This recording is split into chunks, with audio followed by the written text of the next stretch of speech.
स्वागत है आपका एक और महत्वपूर्ण क्लास में।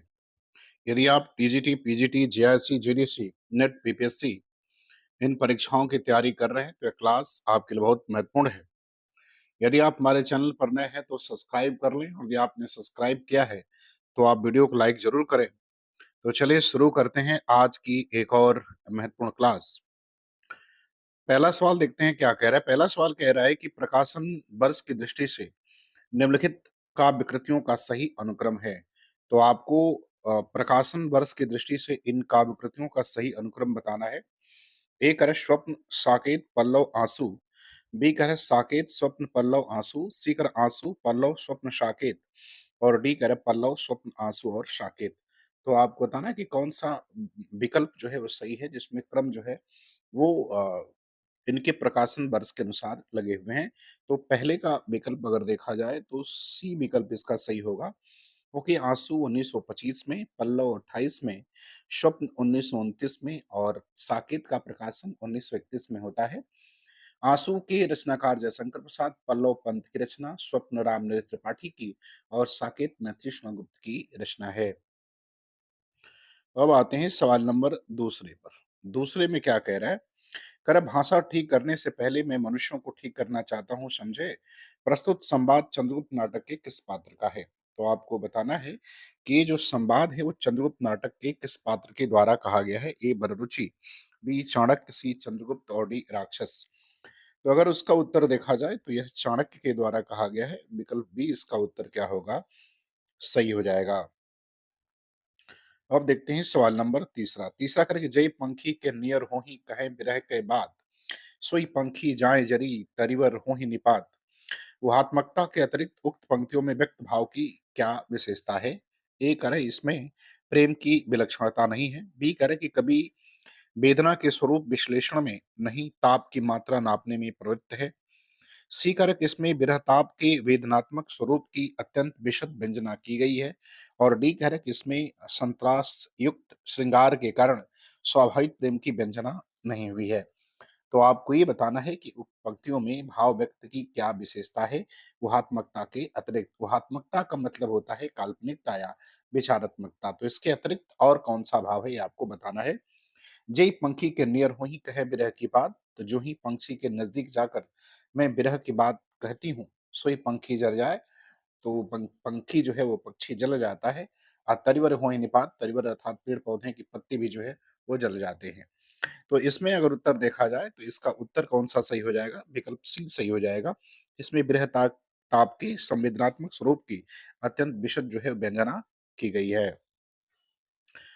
देखते हैं सवाल नंबर चौथा। चौथा कह रहा है कि किस आचार्य ने शक्ति लोक व्यवहारादि से प्राप्त निपुणता तथा काव्यगुणों की शिक्षा प्राप्त कर किए गए अभ्यास को काव्य का हेतु माना है। ए अभिनव गुप्त, बी विश्वनाथ, सी राजशेखर और डी मम्मट।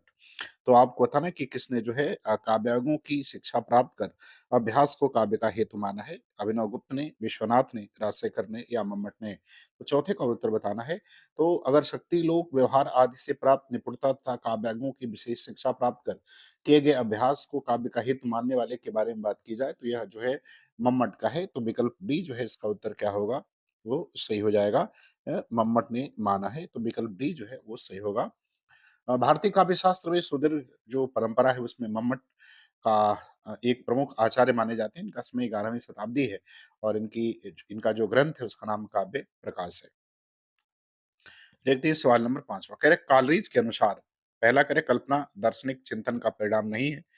दूसरा करे कि कल्पना कार्यत्री प्रतिभा है, यही कवि की सृजनात्मकता है। सी करे कि कल्पना की मूल प्रकृति केवल अनुकृति परक है। और डी करे कि चौथा करे कि कल्पना में वैज्ञानिक सुश्रृंखला नहीं होती है।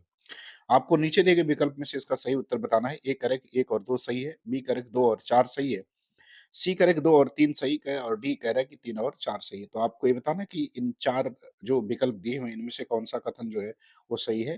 पहला कह रहा है कि काल्पनिक दार्शनिक चिंतन का परिणाम नहीं है। दूसरा कह रहा है कि कल्पना कार्यत्री प्रतिभा है, यही कवि की सृजनात्मकता है।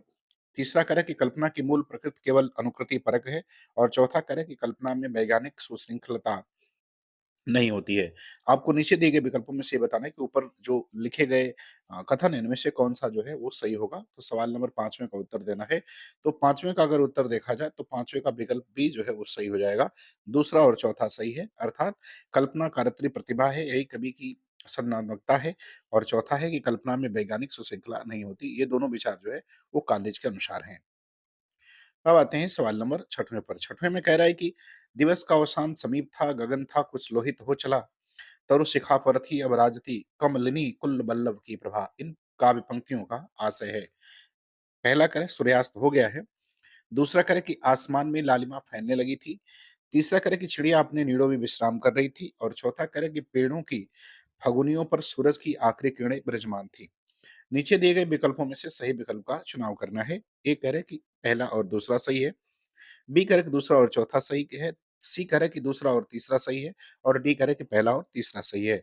तो आपको ये बताना है कि इन 4 जो 4 जो विकल्प दिए हुए हैं, इन विकल्पों में से कौन-सा विकल्प जो है वो सही होगा, सवाल नंबर 6वें का। तो 6वें में अगर देखें तो इसमें जो उत्तर इसका सही होगा, वो विकल्प बी सही हो जाएगा, दूसरा और चौथा। आसमान में लालिमा फैलने लगी है, दिवस का अवसान समीप था, गगन था कुछ लोहित हो चला, तो आसमान में लालिमा फैलने लगी है, और तरुशिखा पर थी राशि कमलिनी कुल बल्लभ की प्रभा, तो पेड़ों की फगुनियों पर सूरज की आखिरी किरणें मेजमान थी। तो विकल्प बी सही होगा, दूसरा और चौथा इसमें सही हो जाएगा, पहला और तीसरा इसमें सही नहीं है। चलिए बात करते हैं सवाल नंबर 7वें की। 7वें सवाल में कह रहा है कि शब्द की जिस शक्ति से उसके सांकेतिक अर्थ का बोध हो, वहाँ कौन-सी शब्द शक्ति होती है? सवाल नंबर 7वें में आपको बताना है कि शब्द की जिस शक्ति से उसके सांकेतिक अर्थ का बोध होता हो, वहाँ कौन-सी शब्द शक्ति होगी? ए अभिधा, बी लक्षणा, सी व्यंजना और डी शुद्धा लक्षणा। तो इसका अगर उत्तर देखा जाए तो इसका उत्तर विकल्प ए हो जाएगा। कौन-सा उत्तर होगा? इसका उत्तर विकल्प ए हो जाएगा, इसको हम अभिधा कहते हैं। सवाल नंबर 8वें में कह रहे हैं कि निम्नलिखित में से किस कहानी में नौकरी के सिलसिले में बाहर रहने के कारण गजाधर बाबू की लंबी अनुपस्थिति उन्हें परिवार के ढांचे से बाहर कर देती है? ए चीफ की दावत, बी वापसी, सी दोपहर का भोजन और डी बूढ़ी काकी। तो 8वां का उत्तर आपको ये बताना है कि जो है यह किस कहानी के संदर्भ में कहा गया है। तो 8वां की अगर बात करें तो यह वापसी कहानी के संदर्भ में कहा गया है। विकल्प बी जो है इसका उत्तर सही हो जाएगा। यह कहानी उषा प्रेमदा के द्वारा लिखी गई कहानी है। अन्य की बात करें तो चिप की दावत, जिसका प्रकाशन 1973 में होता है। इसके जो कहानीकार है वो भीष्म साहनी का है। बुजुर्ग माँ के प्रेम और त्याग का चित्रण इसमें किया गया है। अगर दोपहर का भोजन की बात करें तो 1956 में अमरकांत की कहानी है। गरीबी से जूझ रहे एक निम्न मध्यवर्गीय परिवार की कहानी इसमें कही गई है। बूढ़ी काकी की बात करें 1921 में प्रेमचंद के द्वारा लिखित है। बूढ़ी काकी के माध्यम से कथानक का सृजन करते हुए मानव को स्वार्थी और कृतज्ञतापूर्ण जो है मानसिकता का चित्रण इस कहानी में किया गया है। सवाल नंबर 9 देखते हैं। 9 में क्या कह रहा है कि तलाकशुदा माता-पिता की संतान की मानसिकता पर आधारित उपन्यास है। ए महाभोज, बी अंधेरे बंद कमरे, सी आपका बंटी और डी शेखर एक जीवनी। तो 9वें का उत्तर आपको ये बताना है कि तलाकशुदा माता-पिता की संतान की मानसिकता पर आधारित इसमें से कौन-सा उपन्यास है? तो अगर इसमें उत्तर देखा जाए, इस उपन्यास की बात की जाए तो ये उपन्यास होगा आपका बंटी, और आपका बंटी उपन्यास जो है ये मन्नू भंडारी के द्वारा लिखा गया उपन्यास है। आते हैं सवाल नंबर 10वां। 10वां सवाल नंबर में क्या कह रहा है? कह रहा है कि प्रकाशन वर्ष के अनुसार निम्नलिखित उपन्यासों का सही अनुक्रम क्या है? तो आपको प्रकाशन वर्ष के अनुसार इसका सही अनुक्रम बताना है। ए कह रहा है परीक्षा गुरु, गोदान शेखर एक जीवनी तमस, बी कह रहा है गोदान शेखर एक जीवनी परीक्षा गुरु तमस, सी कह रहा है परीक्षा गुरु तमस गोदान शेखर एक जीवनी, डी कह रहा है शेखर एक जीवनी तमस गोदान और परीक्षा गुरु। तो आपको ये बताना है कि इन उपन्यासों का सही जो क्रम है वो क्रम कौन-सा होगा? तो अगर इन उपन्यासों का सही क्रम देखा जाए तो इसका सही क्रम आपका हो जाएगा विकल्प ए में होगा। परीक्षा गुरु 1882 में, गोदान 1936, शेखर एक जीवनी 1940 और 44 जो कि 2 भागों में है, और तमस की बात करें तो 1973। तो विकल्प ए जो है ये उत्तर सही हो जाएगा 10वें का। सवाल नंबर 11 पर आते हैं। 11 में क्या कह रहा है? 11 में कह रहा है कि शास्त्रानुसार अर्थ प्रकृति के प्रकार हैं। तो 11 में आपको ये बताना है कि आ, शास्त्रानुसार अर्थ प्रकृति के प्रकार हैं। पहला करें यत्न, दूसरा विमर्श, तीसरा बिंदु और चौथा बीज, और निम्नलिखित में से सही विकल्प का चुनाव करना है। ए कह रहा है कि 1 और 2 सही है, बी कह रहा है कि 2 और 3 सही है, सी कह रहा है कि 3 और 4 सही है, और डी कह रहा है कि 1 और 3 सही है। तो आपको ये बताना है कि इसमें से कौन-सा सही हो जाएगा। तो अगर 11 का उत्तर देखा जाए तो 11 का उत्तर विकल्प आपका सी जो है वो सही हो जाएगा। 3 और 4 बिंदु और बीज, यही जो है वो अर्थ प्रकृति के प्रकार हैं, यत्न और विमर्श नहीं है। अगर अर्थ प्रकृति की और बात की जाए तो पताका, प्रकृति और कार्य भी अर्थ प्रकृति के तत्व होते हैं। ये कुल 5 होते हैं, तो बिंदु, बीज है, पताका है, प्रकृति और कार्य है, ये हो जाएगा। कार्य अवस्था के आधार पर आरंभ, प्रयत्न, प्रत्याशा, नियताप्ति और फलागम, ये 5 प्रकार होते हैं। संधि के आधार पर भी 5 प्रकार का होता है, मुख, प्रतिमुख, गर्भ, विमर्श और निर्वहन, ये होता है। चलें, देखते हैं सवाल नंबर 12। 12 में करें कि द्विवेदी युगीन कविता की मुख्य प्रवृत्तियाँ हैं। तो आपको ये बताना है कि द्विवेदी युगीन कविता की मुख्य प्रवृत्तियाँ क्या है? पहला करें समाज सुधार, दूसरा गीत काव्य की प्रचुरता, तीसरा करें स्वच्छंदता और चौथा करें इतिवृत्तात्मकता। अब नीचे दिए गए विकल्प में से आपको ये बताना है कि इनमें से कौन-सा सही है? ए कह रहा है कि पहला और तीसरा, बी कह रहा है कि दूसरा और पहला, सी कह रहा है कि पहला और चौथा और डी कह रहा है कि चौथा और तीसरा। तो आपको 12वें का उत्तर बताना है कि द्विवेदी काल की जो प्रमुख प्रवृत्ति रही, वो क्या रही है? तो अगर इसमें हम देखा जाए तो विकल्प कौन-सा सही हो जाएगा? तो इसका विकल्प सी सही हो जाएगा, पहला और चौथा। समाज सुधार और इतिवृत्तात्मकता जो है, वो द्विवेदी काल की क्या रही है? वो प्रवृत्ति रही है। देखते हैं सवाल नंबर 13। 13 नंबर सवाल में क्या कह रहे हैं? कह रहे सिद्धों से संबंधित रामचंद्र शुक्ल के कौन से कथन सही हैं? तो आपको ये बताना है कि सिद्धों से संबंधित रामचंद्र शुक्ल के कौन से कथन सही हैं?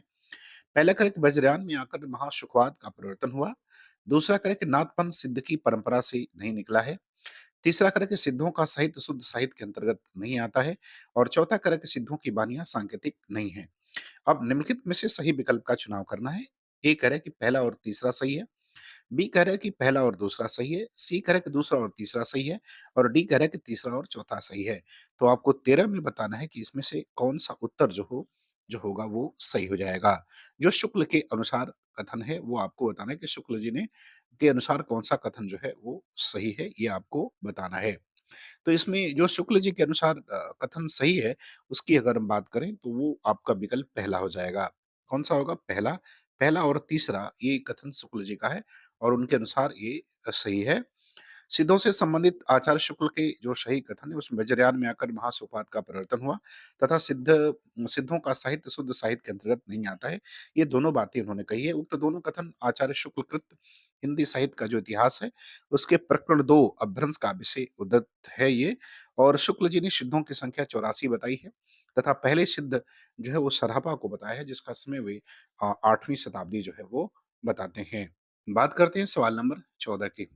14 में कहा कि अफ्रीका में रंगभेद तथा उपनिवेशवादियों के स्थानीय और भारतीय मूल के निवासियों के प्रति घृणा और क्रूरता का मार्मिक चित्रण किस उपन्यास में किया गया है?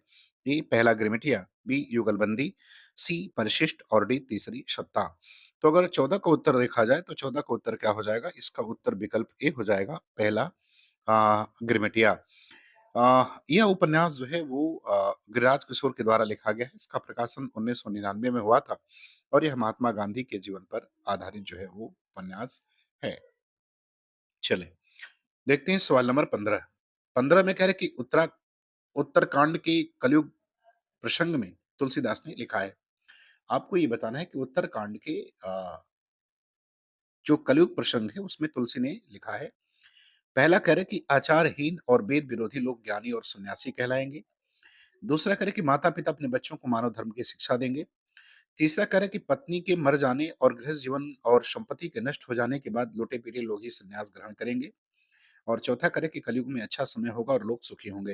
निम्नलिखित में से तुलसीदास द्वारा कहे गए सही विकल्प को चुनाव करना है। ए कह रहा है कि पहला और तीसरा सही है, बी कह रहा है कि दूसरा और तीसरा सही है, सी कह रहा है कि पहला और चौथा सही है और डी कह रहा है कि दूसरा और चौथा सही है। तो 15 में आपको ये बताना है कि कौन-सा सही हो जाएगा। तो अगर हम 15वें प्रश्न की बात करें तो इसमें जो विकल्प आपका सही हो जाएगा वो विकल्प पहला जो है वो आपका सही हो जाएगा। पहला और तीसरा सही होगा। आचारहीन और वेद विरोधी लोग ज्ञानी और सन्यासी कहलाएँगे और तीसरा पत्नी के मर जाने और गृहस्थ जीवन और संपत्ति के नष्ट हो जाने के बाद लोग लूटे-पीटे लोग ही संन्यास ग्रहण करेंगे। तो पहला और तीसरा जो है वो सही है। उत्तरकांड गोस्वामी तुलसीदास द्वारा रचित रामचरितमानस के 7 कांडों में से एक है।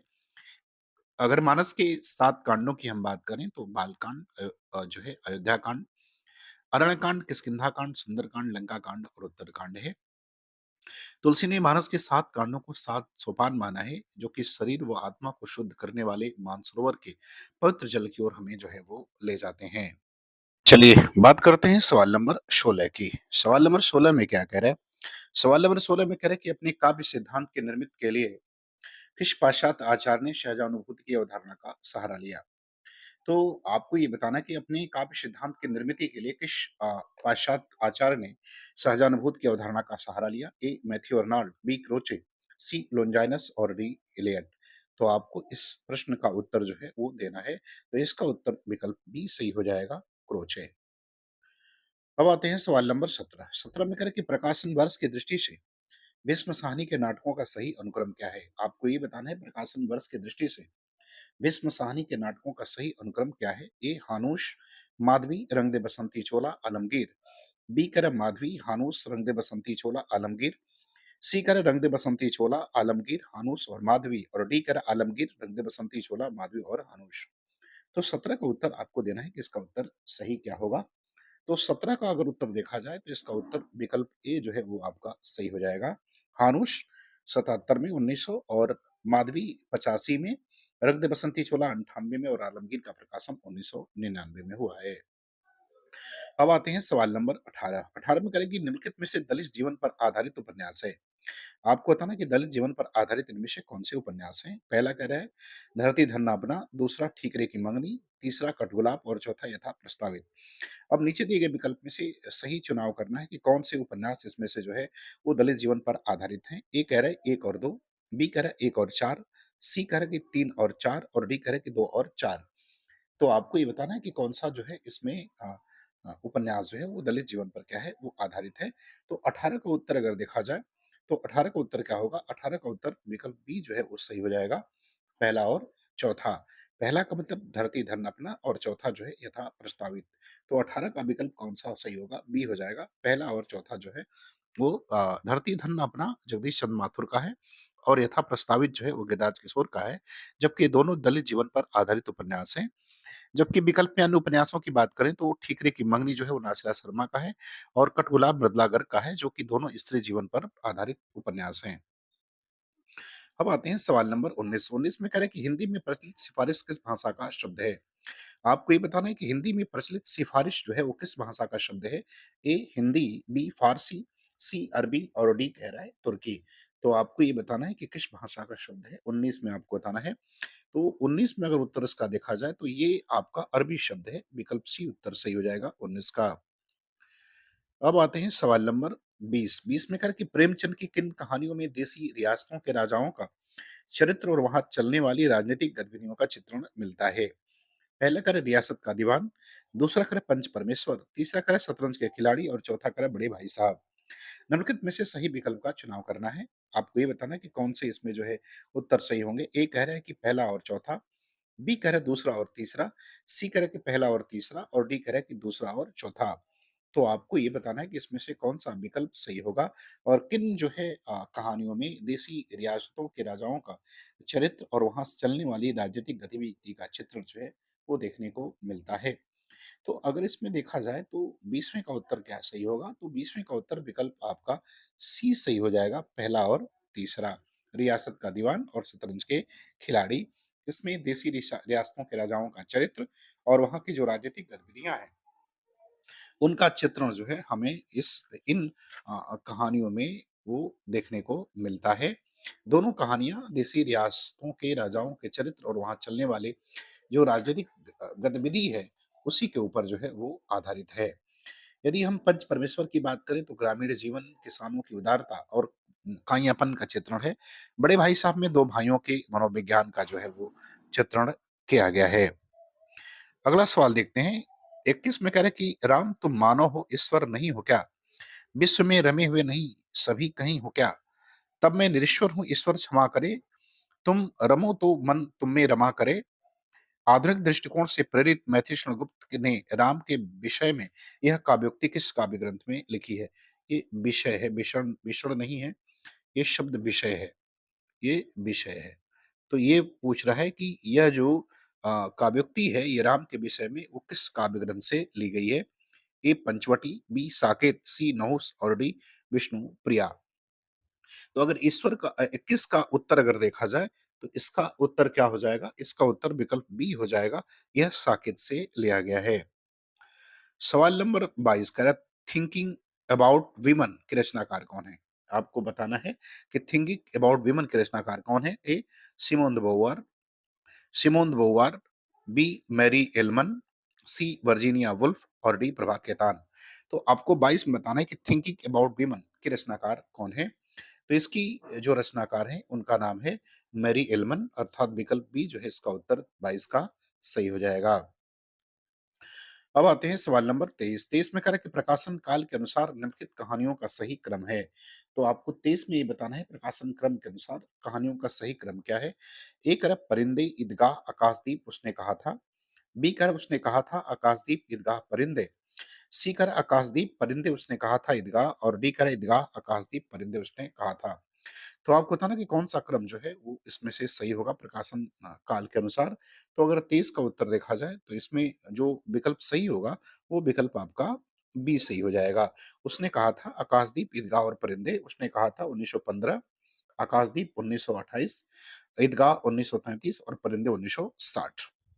चलें, अब देखते हैं सवाल नंबर 24। 24 में कह रहा है कि संज्ञा अथवा सर्वनाम के जिस रूप से उसका संबंध वाक्य के किसी दूसरे शब्द के साथ प्रकाशित होता है, उसे हम क्या कहते हैं? ए कह रहा है विकृति अव्यय, बी कह रहा है कारक, सी कह रहा है संबंध सूचक और डी कह रहा है क्रिया विशेषण। तो आपको ये बताना है कि संज्ञा अथवा सर्वनाम के जिस रूप से उसका संबंध जो है, वाक्य के किसी दूसरे शब्द के साथ प्रकाशित होता है, उसे हम क्या कहते हैं? तो उसे हम क्या कहेंगे? उसे हम कहते हैं कारक। तो विकल्प बी उत्तर इसका क्या होगा? वो सही हो जाएगा। अब आते हैं सवाल नंबर 25। 25 में करें कि निम्नलिखित आचार्यों का सही कालक्रम चुनिए। तो आपको इन आचार्यों का सही कालक्रम चुनना है। ए कह रहा है रोयक, कुंतक, आनंदवर्धन, दंडी। बी कह रहा है कुंतक, आनंदवर्धन, रोयक और दंडी। सी कह रहा है आनंदवर्धन, दंडी, रोयक और कुंतक और डी कह रहा है कि दंडी, आनंदवर्धन, कुंतक और रोयक। तो आपको इनका सही क्रम जो है वो बताना है 25वें सवाल का। तो अगर 25वें सवाल का उत्तर देखा जाए तो इसका विकल्प डी सही हो जाएगा। दंडी का समय 7वीं शताब्दी, आनंदवर्धन का 9वीं शताब्दी, कुंतक का अगर कहें तो 10वीं 11वीं शताब्दी और अगरोइया का कहें तो 12वीं शताब्दी का जो मध्यकाल है वो इनका समय है। तो विकल्प डी उत्तर इसका सही हो जाएगा। तो मुझे उम्मीद है कि वीडियो आपको पसंद आएगी, आपको अच्छा लगे तो आप चैनल को सब्सक्राइब करें। पूरा वीडियो देखने के लिए आपका बहुत-बहुत धन्यवाद।